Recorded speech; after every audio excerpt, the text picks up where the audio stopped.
अभी नहीं बनेगा।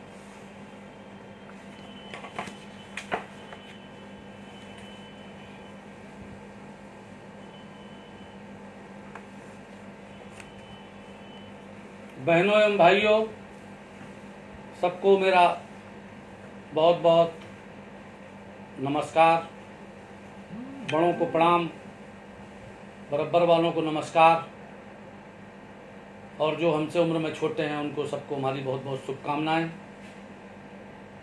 मैं अभी 2 दिन पहले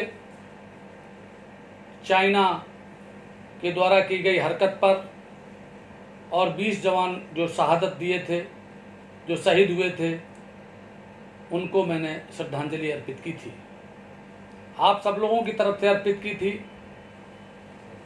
पूरे भारतवर्ष में गम का माहौल है। आज पुनः उनको श्रद्धांजलि देते हुए, और कल चूंकि योग दिवस है, कल दोस्तों इतवार का दिन है, छुट्टी का दिन है, योग दिवस है।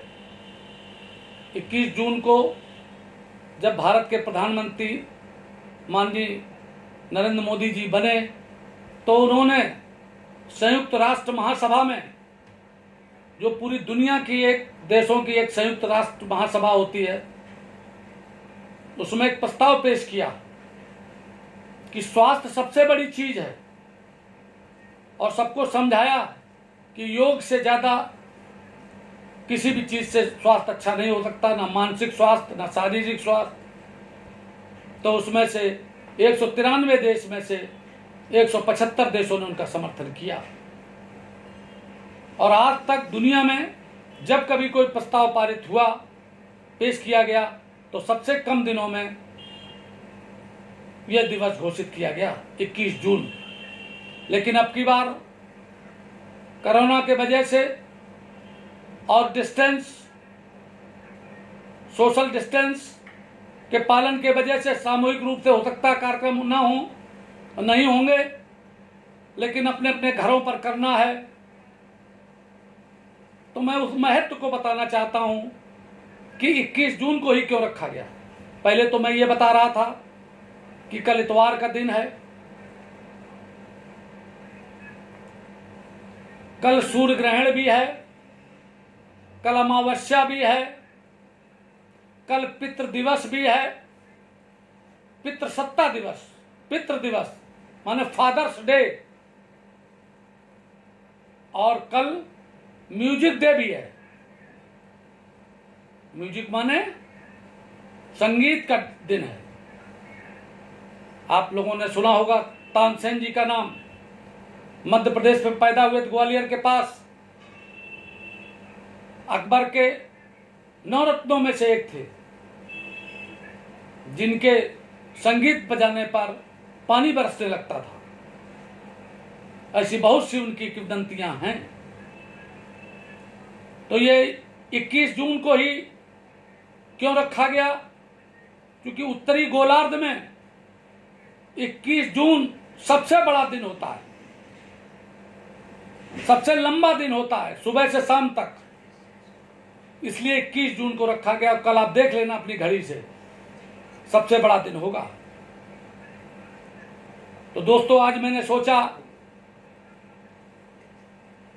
कि सब अपने लोगों से पूरे देश में, पूरे दुनिया में कुछ चर्चा की जाए। तो स्वास्थ्य, जिसके बारे में कहा गया है कि प्रथम सुख निरोगी काया, दूजा सुख घर में हो माया, तीजा सुख पुत्र अधिकारी, चौथा सुख सुलक्षणा नारी, पंचम सुख मित्र घनेरे। तो प्रथम सुख कैसे कायम किया जाए, कैसे रखा जाए? तो उसके लिए तंदुरुस्ती अच्छी रखने के लिए दोस्तों शारीरिक श्रम करना चाहिए। हम सब श्रम करने वाले लोग हैं, चाहे हम पशुपालन करें, चाहे हम उनके लिए सानी चारा करें, चाहे हम खेती करें, चाहे हम हल चलाएं, चाहे हम किलवा चलाएं, चाहे हम पानी लगाएं, और चाहे जैसे काम करें, हम श्रम करते हैं। लेकिन कुछ श्रम करने के मामले में जो लोग, पहले आप लोगों को पता है कि हमारे यहाँ इन श्रम के साथ भी सुबह सुबह कड़वे तेल से मालिश होती थी, घी से मालिश होती थी। गांव गांव कुश्ती लड़ने के लिए अखाड़े थे, कंपटीशन होता था शारीरिक, दूध पीते थे, रबड़ी पीते थे, डड़े बैठ के लगाते थे और उनका व्यायाम हो जाता था। लेकिन अब 400 वर्ष पूर्व, ईसा से 400 वर्ष पूर्व, ये पतंजलि जी ने योग का जो उस समय पर वो हुआ, ये हम आपके उसमें सब भेजेंगे। इसमें पूरी बातें लिखी हुई हैं। संयुक्त राष्ट्र की योग बनाए निरोग खास तारीख 21 क्यों बनी। इसके बाद अतीत भारतीय परंपरा में पूर्व वैदिक काल से ही इसकी उत्पत्ति के संबंध में कयास लगाए जाते हैं। 5वीं 6वीं ईसा पूर्व में इसके विकसित होने के संकेत मिलते हैं। 400 ईस्वी में पतंजलि के योग सूत्र के जरिए योग दर्शन को व्यवस्थित ढंग से पेश किया गया है। प्राचीन क्रिया प्रसार विवेकानंद जी के समय पर ज्यादा प्रसार हुआ। 19वीं सदी के उत्तरार्ध में स्वामी विवेकानंद की सफलता के बाद योग गुरुओं ने पश्चिम में इसका प्रसार किया। पिछली सदी के 90 दशक तक पश्चिमी जगत में यह शारीरिक अभ्यास तंत्र के रूप में लोकप्रिय हो गया। आयुष मंत्रालय भारत ने बनाया। ये इसके बारे में है कि सरकार ने योग आयुर्वेद को प्रोत्साहन देने के लिए एक अलग आयुष मंत्रालय बनाया है, उसका हमें फायदा उठाना है। दोस्तों, ये हमको कई साल पूर्व श्री कृष्ण चंद Pandey ji, retired additional commissioner व्यापार कर, जो पहले सेल टैक्स कहा जाता था, उन्होंने हमको, जो अब जीएसटी हो गया है, वो स्वर्गीय शिवराम पांडे पूर्व विधायक जी के बेटे हैं और अपनी आमदनी का, अपनी इस समय की जो आमदनी उनकी क्या है, उनको पेंशन मिलती है, उस पेंशन का 10% वो गरीब बच्चों को पढ़ाने में, और अपने आप बकरी खरीद कर देते हैं अपने गांव में गरीब लोगों को। और उन्होंने अगर दिया हमको तो उनका नाम लेना जरूरी है। दोस्तों, मैं 2-3 निवेदन आप सबसे करना चाहता हूं कि अगर आपको ज्ञान किसी से मिले तो उसका सम्मान करते हुए और उसका नाम जरूर लें। और मंच पर कभी भाषण करें तो जानबूझकर किसी का नाम ना छोड़े। वचनम किम दरिद्रम, सम्मान देने में कभी पीछे न रहें। अपने से बड़े से, अपने से छोटे को प्रेम देने से किसी को पीछे न रहें। इससे क्या होगा कि आपके अंदर प्रेम का संचार हो जाएगा, आपके अंदर विनम्रता आ जाएगी। यहीं से योग की शुरुआत हो जाती है। दोस्तों, WHO की रिपोर्ट है कि हर एक हिंदुस्तान में हर एक तीसरा आदमी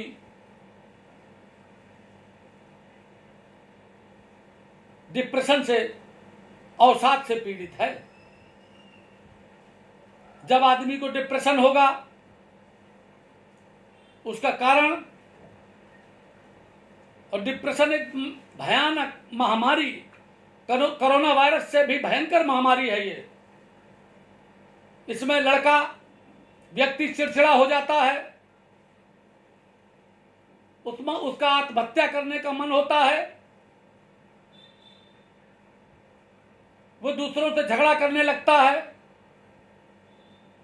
बात बात पर झगड़ने लगता है। इसका कारण ये मोबाइल टावर हैं, उसका कारण ये मोबाइल है जिसके माध्यम से आपके पास पहुंच रहा हूं मैं। इसका कारण टेलीविजन है, इसका कारण कंप्यूटर है, इसका कारण एसी भी है। ये नकारात्मकता पैदा करते हैं। तो इनको नकारात्मकता को सकारात्मकता में बदलने के लिए, निगेटिविटी को पॉजिटिविटी में बदलने के लिए आप योगा करें, आप प्राणायाम करें, आप ध्यान करें, आप भुजंग आसन करें। कई प्रकार के आसन हैं जो मैं आपको इसमें आपको पोस्ट करा दूंगा, आप लोगों के पास पहुंच जाएगा। वैसे भी आप लोग बहुत ज्ञानी लोग हो, पढ़े लिखे हो, पढ़ते लिखते हो, जानकार हो। मैं तो आपसे सिर्फ इतनी बात पर आपसे बोल रहा हूं जिससे हमारा आपका परिचय और हमारे चलता हुआ पानी, बहता हुआ पानी पीने लायक होता है। तालाब का पानी कभी पीने लायक नहीं होता। जिस कुआं से भी पानी निकाला नहीं जाता वो पानी सड़ जाता है। इसलिए दोस्तों, किसी भी व्यक्ति को अहंकार नहीं करना चाहिए, चाहे हम हो चाहे आप हो। ज्ञान हर एक दूसरे से लिया जा सकता है और दिया जा सकता है। और ज्ञान दान ऐसा दान है कि जिससे दक्षता बढ़ती है, जिससे बहुत आदमी दक्ष हो जाता है। रक्तदान करने से किसी को तो जीवन मिलता है और अपना प्यूरिफाइड ब्लड हो जाता है, लेकिन अशिक्षा के कारण, अज्ञानता के कारण लोग रक्तदान नहीं करते। जबकि 40 साल की उम्र तक हर साल व्यक्ति को रक्तदान करना चाहिए। इसी तरीके से धन के लिए, अच्छे कामों में धन को लगाना चाहिए। मैं देखता हूं कि लोग बाग शादी ब्याह में तो फिजूल खर्ची कर देते हैं, दिखावा के लिए फिजूल खर्ची कर देते हैं। आजकल तो बर्थडे मनाने का, मैरिज एनिवर्सरी मनाने का, विवाह का दिन, विवाह के दिन ये सारे बेवजह के खर्चे बढ़ा लिए गए हैं। मैं ये भी कहना चाहता हूं कि उसके लिए आप लोग उस दिन गरीबों को चुने, असहाय को चुने। ऐसी जगह वो पैसा रख लें कि किसी गरीब आदमी की लड़की की शादी में दे दें। दोस्तों, एक बहुत बड़ा विद्वान हुआ, अपने यहाँ रजनीश जी विद्वान हुए, उन्होंने बड़ी किताबें लिखी। उस पर उन्होंने एक किताब लिखी है संभोग से समाधि तक। उन्होंने समाधि यही लिखी कि ध्यान करने से व्यक्ति को जो आनंद आता है वो और किसी चीज में नहीं आता है।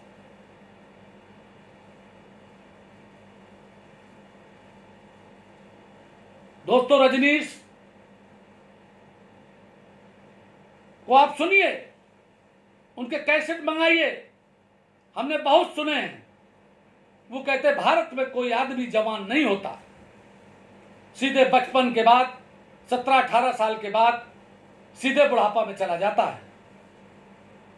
क्योंकि उसके अंदर वो घुट घुट कर मरता रहता है, सेक्स के बारे में सोचता है, कई किंवदंतियों के बारे में सोचता है, खुलापन महसूस नहीं करता है। यहां पर उसके ऊपर इतना बोझ लाद दिया जाता है कि आगे ये करना वो करना। और बच्चों को आजकल तो किताबों का इतना बोझ लाद दिया गया है कि बच्चे भी परेशान रहते हैं। तो बच्चों को मोबाइल से बचाइए। बच्चों को आज की तारीख में पबजी जो गेम है, चाइना ने ऐसे ऐसे आपके यहां पर अपने ऐप कर दिए हैं कि हमारे यहां के लोगों को बिल्कुल बर्बाद किए दे रहा है। चाइना भी कर रहा है, अमेरिका भी कर रहा है। इन पाश्चात्य देशों से बचिए और भारत की पुरानी संस्कृति, योग, कुश्ती, दंगल, व्यायाम, दंड बैठक, मालिश, इन सब पर आ जाइए।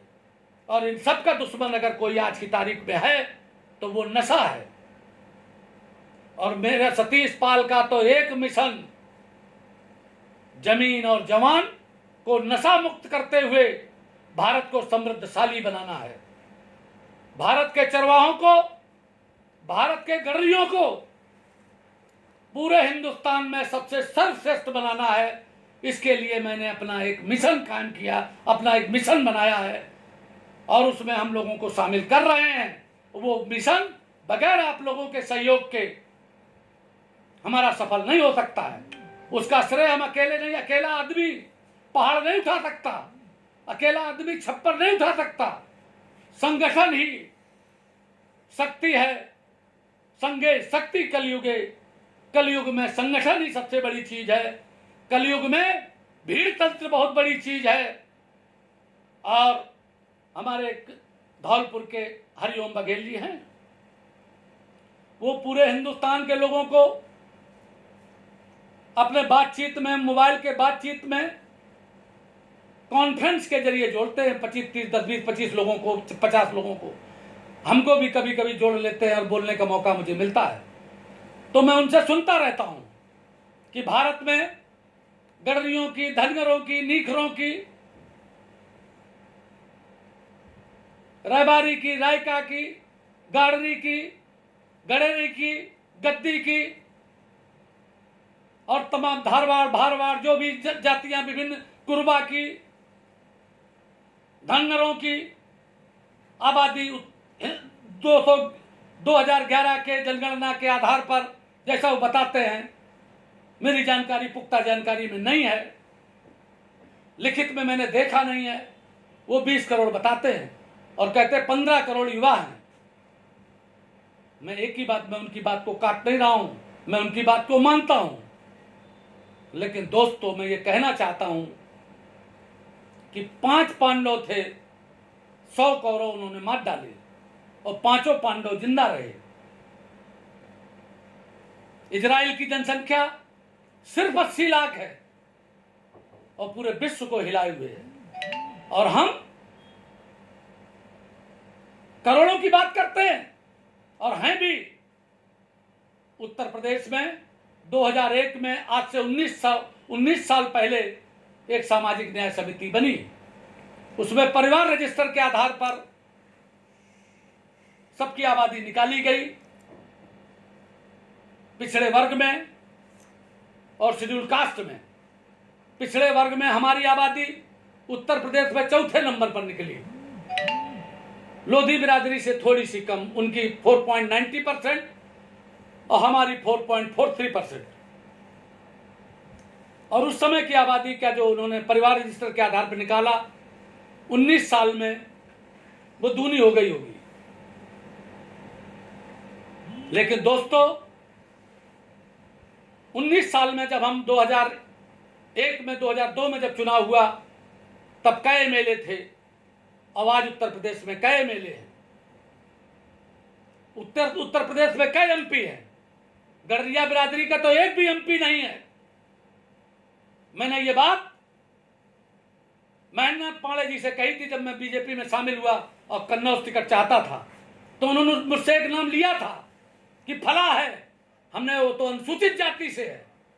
अब हमारी उनकी कैटेगरी बदल गई है। उनके नाम पर आप हमारा वोट नहीं ले सकते और ना लेना चाहिए और ना मांगना चाहिए। दोस्तों, कड़वी बात लग गई होगी आपको, मैं माफी चाहता हूं। लेकिन अब 2-2 हाथ होंगे और जो बिरादरी राजनीति में पिछड़ जाती है। मैंने एक आज संगठन बनाया है जिसका नाम रखा है मैंने पाल समाज, गडरिया समाज। गडरिया समाज लिखूंगा, गडरिया समाज युवा नेतृत्व विकास कार्यक्रम। जो लोग, मेरी बात फिर सुन लें, गडरिया समाज युवा नेतृत्व विकास कार्यक्रम चलाया जाएगा पूरे उत्तर प्रदेश में, और यहां के बाद और सब प्रदेशों में चलाएंगे हम। लेकिन अपना तो घर ठीक कर लें। आचार्य श्री राम शर्मा आचार्य जी ने लिखा है कि अपना सुधार संसार की सबसे बड़ी सेवा है।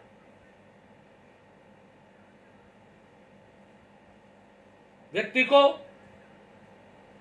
मैं आप सबसे भी कहना चाहता हूं कि आज योग दिवस जो कल है, सुबह सब लोग योग करें और कल से बिल्कुल नशे को त्याग दें।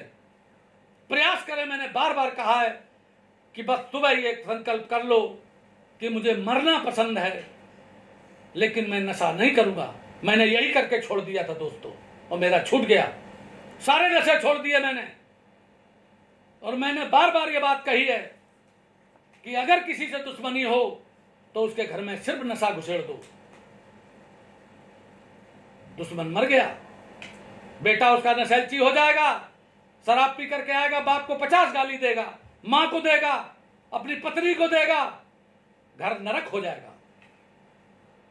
इसलिए दोस्तों, मैंने जो गडरिया समाज युवा नेतृत्व विकास कार्यक्रम बनाया है, उसमें प्रधानी का चुनाव लड़ने वाले लोग, बीडीसी का चुनाव लड़ने वाले लोग, जिला पंचायत का चुनाव लड़ने वाले लोग, ब्लॉक प्रमुख का चुनाव लड़ने वाले लोग और एमएलए का चुनाव लड़ने वाले लोग अपना टेलीफोन नंबर सहित अपनी पूरी बात लिख करके हमारे में मैसेज कर दें, व्हाट्सएप कर दें कि मैं इस गांव का चुनाव लड़ना चाहता हूं, ग्राम प्रधान का चुनाव लड़ना चाहता हूं, मैं आप सबके प्रशिक्षण शिविर आयोजित कराऊंगा, आपके नेतृत्व का विकास कराऊंगा। अभी 1 साल चुनाव में है, 2-4-6 महीने हैं, और एमएलए के चुनाव में भी 1.5-2 साल है। क्योंकि दोस्तों, मैंने अपने बारे में तो सोच लिया है कि चाह गई चिंता मिटी, मनुआ बेपरवाह, और जिन्हें कुछ नहीं चाहिए ते सहन के साथ। तो हमें क्या चाहिए? हमें अपने बेटे, हमें अपना संपूर्ण परिवार, जो हमारा परिवार, आप सब मेरा परिवार हो, पूरा वसुधैव, पूरा वसुधा, पूरा विश्व हमारा परिवार है, और पूरे विश्व में गडरिया रहता है, और पूरे विश्व में सारे लोग जो रहते हैं। मेरी बात आप समझ गए होंगे। मैं जातिवाद नहीं करता, मैं जातिवाद से ऊपर की बात करता हूं कि हम सब मिलकर के अपने समकक्ष लोगों के साथ भी, जो लोग मुझे भेजें उनसे भी मेरा अनुरोध है। दोस्तों, प्रधानी का चुनाव अगर लड़ना है आपको, तो सबसे पहले आप शराब को कंट्रोल कराइए। शराब के बारे में बात करिए, महिलाएं आपके साथ हो जाएंगी। दूसरे नंबर पर आप अति पिछड़े को, तेली, तमोली, नाई, बारी, लोधी, काछी, केवट, बिंद, निषाद, राजभर, अन्य जातियां जो भी है, ये प्रयास करके और करिए। और दूसरे को बनाने के बारे में भी सोचिए। ये जब आप सोचेंगे, दूसरों के लिए सोचेंगे, तो आप पद पा जाएंगे। जब कोई दूसरों को बनाता है तो वो खुद बन जाता है, और जो सिर्फ अपने को चाहता है वो पीछे रह जाता है। और दोस्तों, अपनों को कभी मत काटिए। अपनों को काटने का मतलब है अपने को काटना। इसलिए दोस्तों, मैं आप सबसे एक बात कहना चाहता हूं कि आप सब लोग बहुत गंभीरता के साथ जो बातें मैं आपसे कह रहा हूं, उनको सबको सुनते हुए प्रचारित करें, प्रसारित करें, शेयर करें, दूसरों तक पहुंचाएं और कमेंट करें। कमेंट वाले लोग अपना मोबाइल नंबर जरूर डालें, क्योंकि बहुत बड़ी तैयारी मेरी है, और ये लड़ाई बगैर दोस्तों आपके सहयोग के, गांव-गांव मैंने 11 सूत्री एक वो तैयार किया है, जो सूचनाएं गांव-गांव इकट्ठा होंगी। आजकल हर योजना ऑनलाइन मिलती है, सीएससी सेंटर पर ऑनलाइन सारा का सारा लोड कर दिया जाता है। ये सब काम कराए जाएंगे।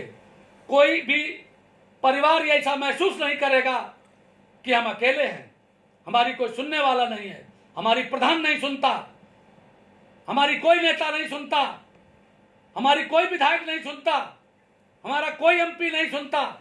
इसकी कोई जरूरत नहीं रहेगी। बहनों एवं भाइयों, आपका बेटा सतीश पाल, आपका भाई सतीश पाल आपके लिए संपूर्ण वो काम करेगा जो जीवन भर मैंने तजुर्बा हासिल किया है, दुनिया देख करके, समझ करके मैं वो सब काम करना चाहता हूं। ये ऋषियों मुनियों का देश है, और कल जो योग दिवस मनाया जाएगा, जो फादर्स डे मनाया जाएगा, कल जो सुबह से सूर्य ग्रहण पड़ेगा, और कल इतवार का दिन है दोस्तों। 22 दिसंबर 1957 को मैं इतवार के दिन ही सुबह 8 बजे पैदा हुआ था।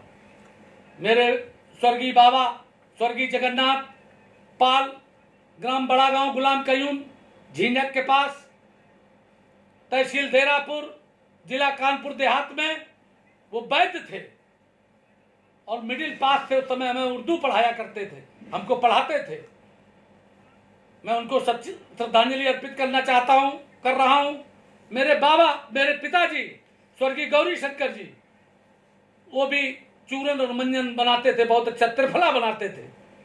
तो दोस्तों, आपको औषधियां प्रयोग करना है। और जो डॉक्टर कौशल पाल जी ने, कौशल कुमार पाल जो फतेहपुर के रहने वाले आज आए थे, तो उन्होंने कहा कि अनुलोम विलोम और भुजंगासन और प्राणायाम ये जरूर करें। सब नौजवानों को मेरा अनुरोध है, ये आप करिए जरूर। मेडिटेशन करिए, ध्यान करिए, इससे मानसिक तनाव खत्म हो जाता है और याददाश्त बढ़ती है। याददाश्त के लिए शंख पुष्पी, बच, ब्राह्मी समान भाग में 5 ग्राम मिला करके गुनगुने पानी से लेना है। अगर अनिद्रा हो, नींद ना आती हो, अश्वगंधा, मुलेठी, सर्पगंधा चूर्ण और सर्पगंधा बटी भी आप लोग लें। अनार का सेवन करें। ये सारी बातों को मैं चाहता हूं कि सबका स्वास्थ्य ऐसा हो कि फिर से, हमने एक बताया था आपको, फरीदाबाद के पास एक पहलवान थे, भिक्खन सिंह बघेल के बाबा। वो आज बहुत बड़े पैसे वाले हैं, जिनको पूरा इलाका खिलाया करता था। हमारे पिताजी के मामा के बेटे स्वर्गीय राम प्रसाद पाल जी बहुत बड़े पहलवान थे। गडरियों में ना जाने कितने पहलवान हुए। और आज भी उज्जैन में महाकाल के पीछे एक गांव है तालाब के पास, उसमें सब चौधरी लिखते हैं, सब गडरिया हैं। और गडरियों के धर्मशाले हैं बगल में, एक निखर का धर्मशाला अलग है, धनगर का अलग है। उनमें मैंने मीटिंग की है कई बार। उसमें जो चौधरी लिखते हैं वो अंतरराष्ट्रीय पहलवान है, एक से एक बड़े बड़े पहलवान हैं। तो दोस्तों, मैं योग दिवस की आप सबको बधाई देता हूं और ईश्वर से प्रार्थना करता हूं कि जो 2026 तक का मैंने रखा है, और मातेश्वरी के 300वें जन्मदिन पर अभी तो हुआ है 295, 5 साल के अंदर हमें हिंदुस्तान भर के अपनी बहनों को, माताओं बहनों को, अपने भाइयों को और सारे परिवार को बहुत अच्छी तरीके से करना है। उनको धनवान बनाना है, उनको संस्कारवान बनाना है, उनको ज्ञानवान बनाना है, उनको नशा रहित बनाना है और जमीन और जमान को नशा मुक्त करके भारत को समृद्धशाली बनाते हुए कारगिल के युद्ध से लेकर के और चाइना के युद्ध तक गडरियों को जाना है और गडरिया रेजिमेंट भी बनाने की बात करना है। यही बात कहते हुए अपनी वाणी को विराम देता हूं। जय हिंद, जय भारत। सबको बहुत बहुत धन्यवाद।